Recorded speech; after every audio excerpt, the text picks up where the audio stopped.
Welcome to City Builders. We are once again talking about cities, and I'm Mark Nickita. I'm Dorian Moore. Today we're going to do what we call a pre-global urban study, or a pre-GUS. Pre-GUS, yes. We like to say. And we are going to talk about our upcoming travels to the eastern part of France, or the Burgundy region. And that's the upcoming global urban study, which we'll be doing very shortly. And we thought we would just talk a little bit about some of the things that we are planning to discuss, see, photograph, study, observe, and take in as part of our global urban study. Yeah, this is part of the process that we go through all the time before we take one of our tours. We talk about the places we want to see, and then we also talk about the particular aspects of urbanism that we'd like to sort of immerse ourselves in. And this is going to be a pretty interesting one. And then we also talk about the techniques that we're going to use: sketching, photographing. What's the most appropriate things to do in these different regions? So I guess we should start with, have we been here before? Have we been here? Yeah, so We've the been area where we're going. We've been to France, but I know I haven't been in the area before. Yeah. So to define the area, I guess, a little bit, it's eastern France, right up to the Alps, which is basically where Switzerland starts, and a little bit of Italy to the south, and east of Paris, east of the majority of France, and a little south of Germany and such. So that area, and it's well known for the Burgundy wine region, which is sort of the hub of it. Mostly known for that. Yeah, and that's why it's the Burgundy region that we're going to, right?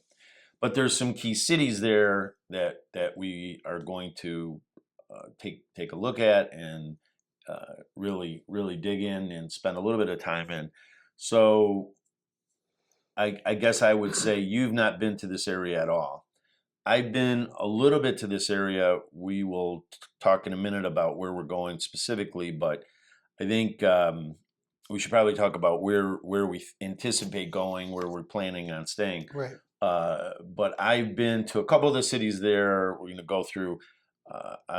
I've touched on the northern and the southern edge of where we're planning on being, but not really in the Burgundy district or the Burgundy region specifically. Dijon to the north, I spent a little bit of time there, but I didn't really get in depth to the city center and all that. It was a very cursory tour of that. I was on my way elsewhere, and that was a touch. And then Lyon, which is to the south of where we're going to be, and we're going to spend 2 nights there. And that is one of the biggest cities in France, of course. More of like the level of Marseille and Lyon are the second and third biggest cities after Paris, of course.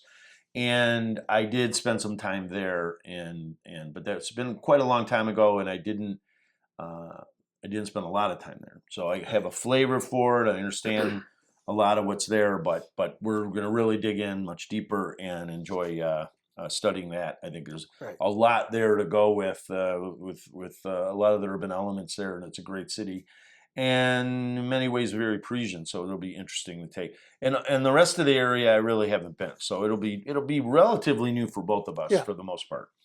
So I guess we should talk a little bit about our path, and then we'll talk about some of the elements that we plan to dig in deeper with. Just as an overview, this is meant to be an overview, sort of a pre-plan.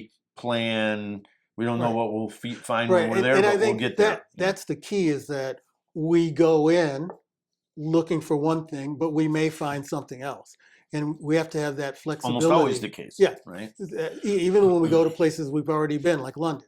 We'll go in with one mindset, but we'll find something in our travels, and it'll change the focus a little bit, sometimes a lot. Yeah.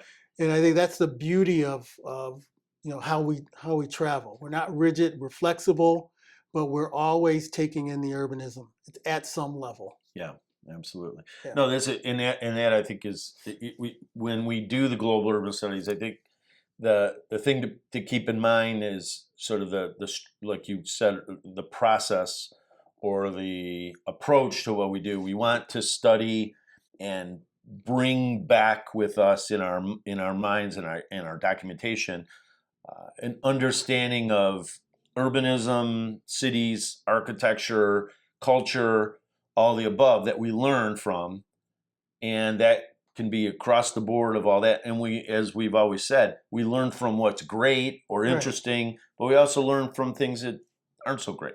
Right. We learn from the good and the bad, if you will. And I think that's really the value, because we can look at something and say, wow, that was an amazing public space or building or street or whatever.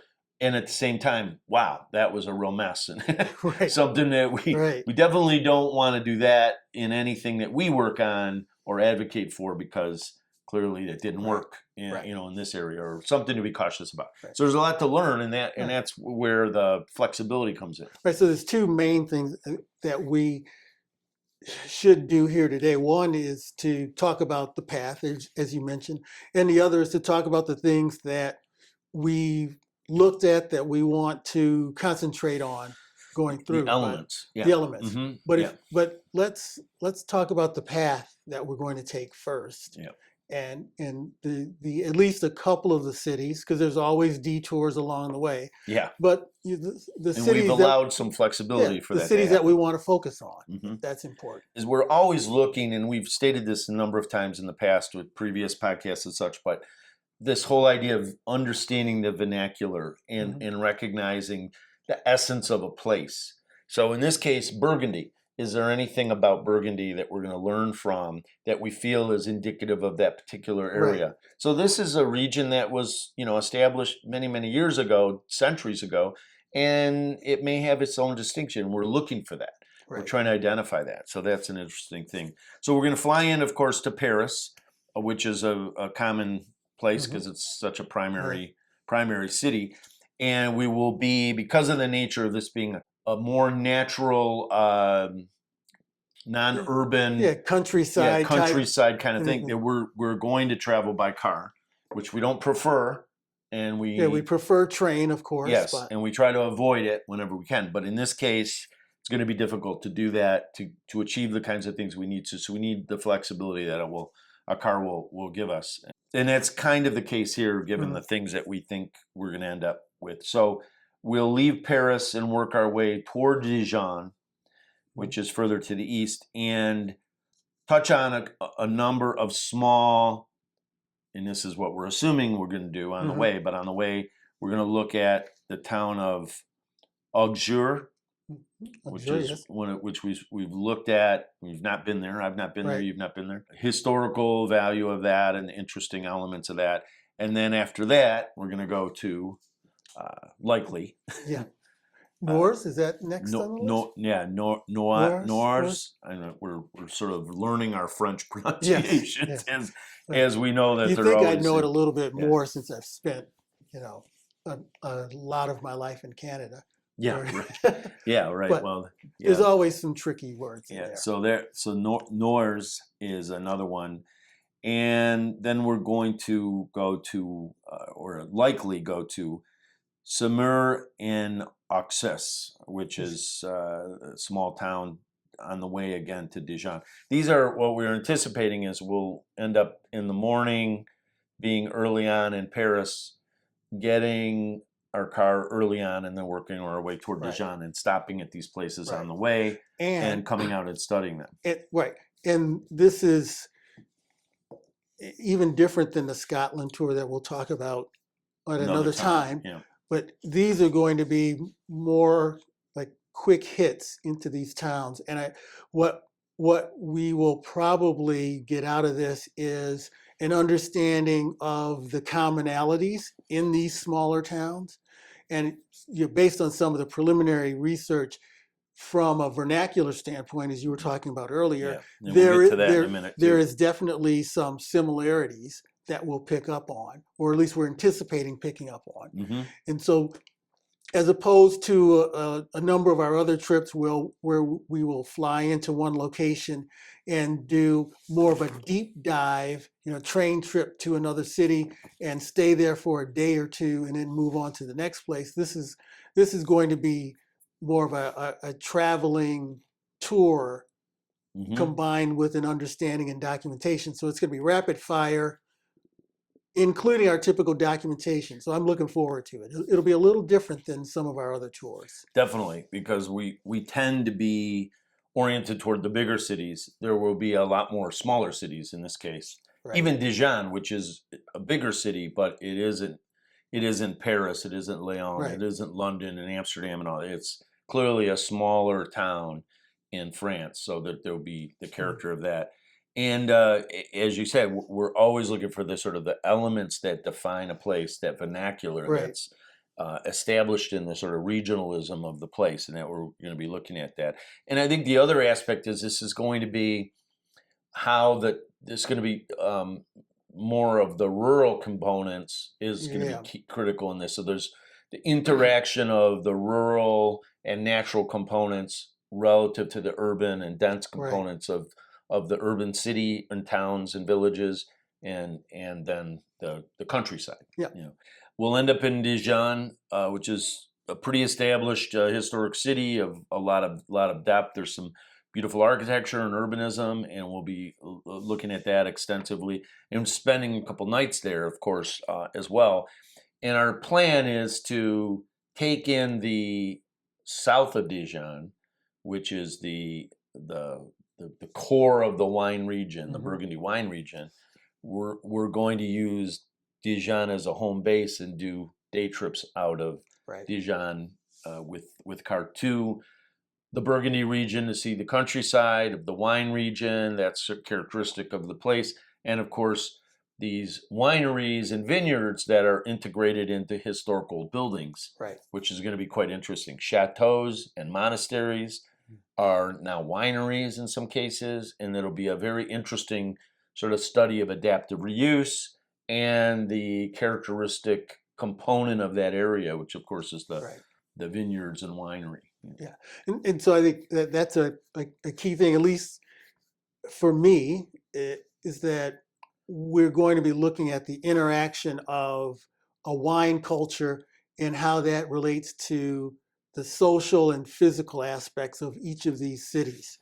And as you mentioned, and I think it's a good point to think about, is you've got the towns and you've got the rural countryside.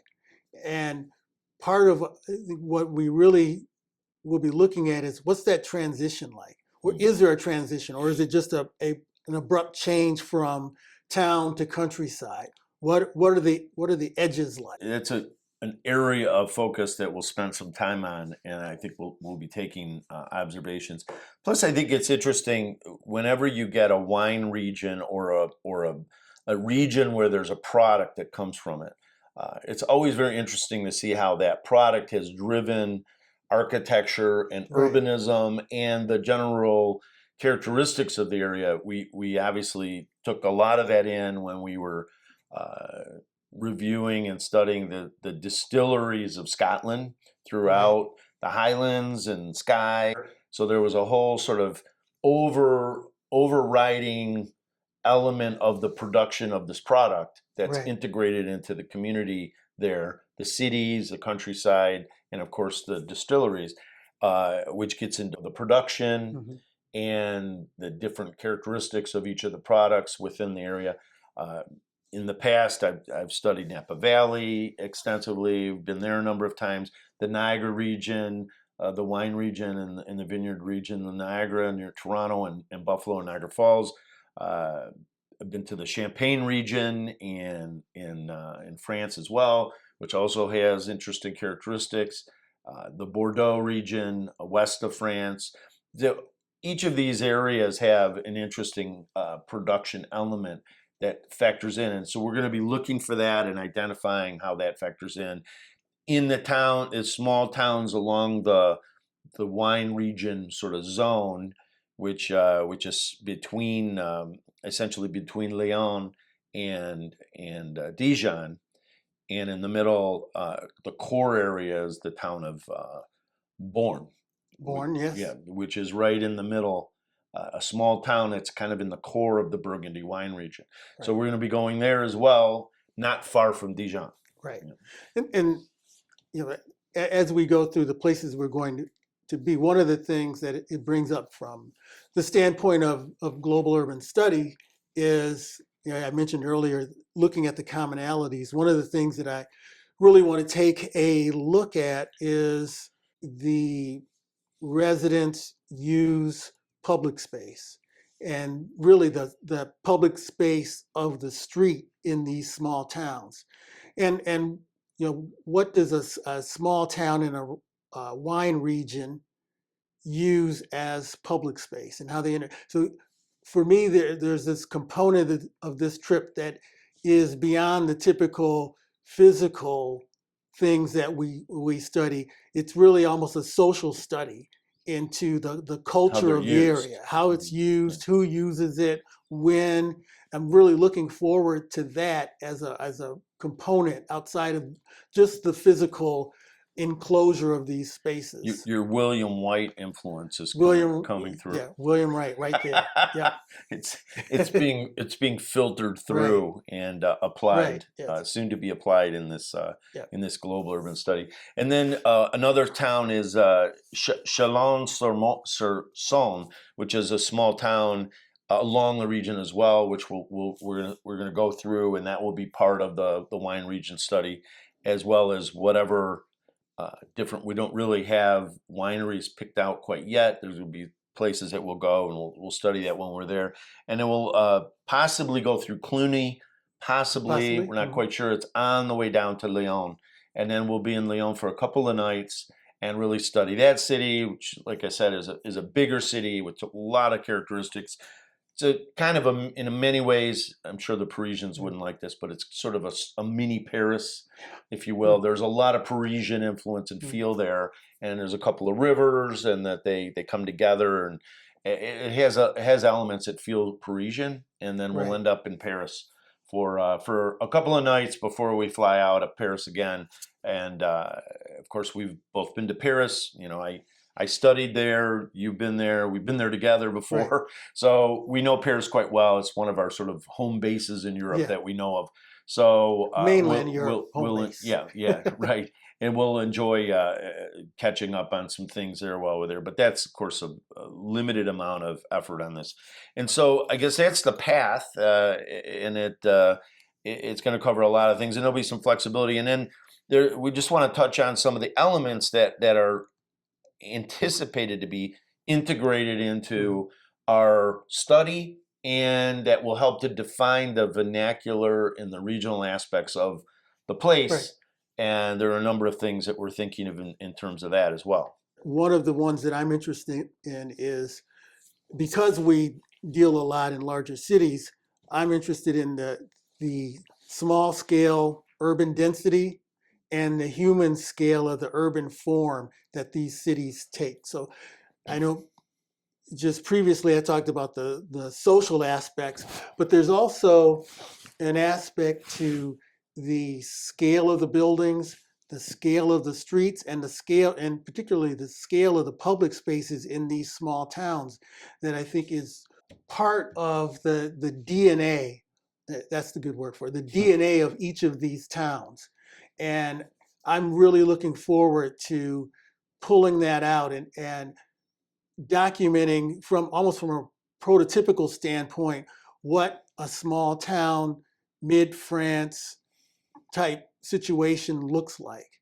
And for me, that's one of the things I want to concentrate on in this study. I mean, I think there are a lot of aspects where that can go in a number of different places, and that goes to the study of these smaller towns, which will be a little bit unique from our perspective, because, like I said, we're often in the bigger cities, and that's where we spend our time, and then we really hyper analyze the bigger cities and all that. But we work in smaller cities, of course. We don't always work in the big cities, Detroit and Toronto and other places, but the smaller cities that we have expertise in, it's important to understand the way that any kind of development and change can have an impact on that. We're going to be looking at vernacular and like we said, the sort of regional components, and that gets into materials. In this area, there's a lot of stone characteristics of buildings and materials made out of stone. There are a lot of interesting roof configurations that I think are definitive of that area. There's certain parts of the world where the way that a building is constructed and the way the roof is created, it defines it. So when you see it, you know, oh, that's in this particular region. I mean, there definitely is, we're always looking for those places that when you just see a picture of it or you see an image, you know that that's this place. Yeah. And that's where it really gets into the definition of a regional condition. You're channeling your inner Christopher Alexander now, with uncovering the patterns in these different areas. So I think that's important. Yeah, exactly. To look at. Yeah, absolutely. And we're looking deeply into what are those elements. What are and then that gets into color, gets into materials, it gets into the fabrication of the way that they're constructed, because sometimes that comes through, and the articulation of some of these forms, even the scale, and it can be part of that. So there's a wood timber component here that we believe is going to be notable. That's also part of the recognition of this area that we'll take note of and be looking for.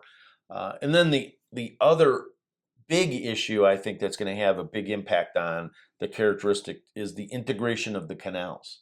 That's a big part of the urban configurations, meaning the size and the orientation of towns and villages are heavily influenced by the connection to the canals. Right. And the canals in this area, as we've studied it and looked at it, are very important. And they were developed to obviously connect before, obviously cars and trains and all those things. Getting connected by canal was a big part of it. Right. And so that is a component that's integrated in a lot of these smaller villages and towns, which make it for a very important urban configuration, or the design of the buildings aligned to the way the canals integrate. Yeah, that's going to be an important aspect. Also, and beautiful, because oftentimes the canal zones are some of the more interesting ones, right? And that gets me to think. There's one other thing. I think about Bruges. We were just in Bruges not long ago, and the way the water was integrated in Bruges in Belgium, it was such a natural asset to the urbanism. And I just remember some of the incredible views, and of course, throughout the Netherlands, that's the case as well. But Bruges comes to mind when I think about canals and water integrated into the historic city. And that has me thinking of one of the other things that I not necessarily want to study in depth, but understand is the mobility within an area that isn't car dominated. So a lot of this, is this sort of merger or intersection of the culture and the way people interact, and also what are the constraints of these small town and village situations. So I'm interested in that also. There's going to be a lot to study, and never enough time. Yeah, never enough time. And I think that, lastly, there are a couple of other sort of overriding. There's a Romanesque architectural component, which is going to be sort of inherently part, especially of the churches and such. And of course, the Gothic influence in France is very evident. Right. So that's another part of that. And then we're going to be looking for any wine region vernacular that may be evident. Let's just say evident and clear, that it's definitive. And we'll see how that goes. And we didn't mention one touch. We're going to touch a little bit on the Alps. Right. We're going to stop in the town of Annecy, which is on the far eastern edge, right at the border of where the Alps begin. And it's kind of nestled at the base of, not far from Mont Blanc and a couple of other sort of key areas of the Alps. And that'll be another element that'll be interesting, because that's going to have sort of an alpine component. So it's a town that's French, but yet part of the alpine nature, the alpine component. So there's a vernacular there which might be Right. interesting to identify as a deviation from the Burgundy region components. So lots to see, Yeah. lots to study and document. And lots to show Yeah. when we're done with it. Yeah, when we come back, we will do a follow-up podcast Yeah. and talk about our impressions of the Burgundy region, what we've seen, what we've documented. And so some of we'll- our images, Right. videos, as well as photographs of Right. much of this kind of thing, and hopefully have pulled out some elements that just define exactly what we're talking Right. about. I'm assuming they're all there. We just got to Right. find them. Yep. Got to take pictures of And, them. and that's key. We don't necessarily know everything about a place before we go there. We do our upfront study, but for me, a lot of it is discovery. And I think that's one of the important Yep. things about travel in general, even beyond a global urban study. Yep, travel and learning and documenting and embracing and understanding, and then wherever possible, applying Right. to make cities better. Right. Yeah, exactly. While we are there, we are going to be walking the streets.